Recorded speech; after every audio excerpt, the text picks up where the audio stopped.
President Trump and Iran's president have signed an initial deal laying out terms to end the war and reopen the Strait of Hormuz. The 14-point memorandum states the U.S., Tehran, and their allies agree to end all military operations. Iran also agreed to dilute its stockpile of enriched uranium in exchange for sweeping economic relief from the United States. We're joined by UCLA Political Science Professor Ben Radd to break this down, the full text of the deal. There's a lot to break down here. Thank you for being in studio with us this morning. Good morning. Good morning. The first thing we want to talk about is President Trump is framing this deal as a win for America, but Iranian leaders are saying it's a win for them. I believe Iran's parliament speaker even said this is a record of America's failure. There's a joke going around social media that Greenland wants Trump to invade so they can get the same deal that Iran did. Oh, no. So, I mean, it's basically the perception is that Iran is emerging from this gaining more than the United States is gaining. There's no way to frame this otherwise.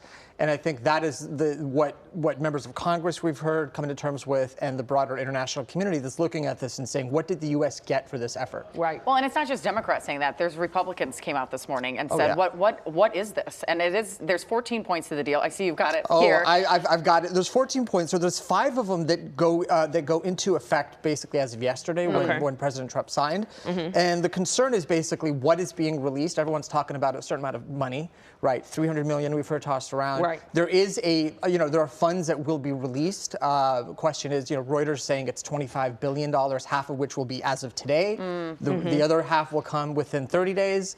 The U.S. government is disputing that. Iran is saying, no, that's what it is. So we get discrepancies like this that make it very difficult to really digest this deal. Yeah. And with all of that, where's Israel in all of this? So, if this were like a playoff game, you have Iran winning, the U.S. losing, and Israel basically ejected, meaning it's not even in the game at this point, right? It's a party to this conflict. I mean, Lebanon is mentioned in this deal twice. Right. But Israel, which is basically involved in fighting Hezbollah in Lebanon, is completely excluded, not just from the deal, but even from the negotiation process and even seeing the deal ahead of time. So, yeah.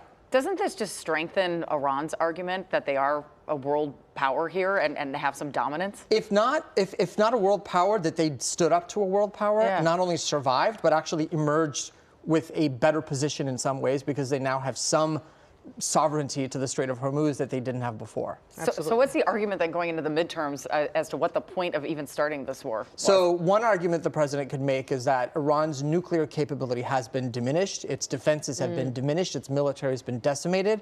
All of those things are true. Whether or not that advances the cause of Middle East peace and stability remains to be seen how the rest of these negotiations play out. What do you foresee for the rest of the negotiations? There's a 60-day period where they'll still be talking about, do you see them coming to any more agreement or things favoring the U.S. more over that time? Under President Obama, it took 2 years, from 2013 to 2015, to work out a deal. Are we going to see something rush between now and the midterms? That's highly unlikely. Iranians are extremely adept at stalling, delaying. And they have every reason to do so now because time is on their side. They're not bound by any election pressures. All right. Well, Ben, thank you so much for being with us. My pleasure. This is something we'll continue to follow, of course.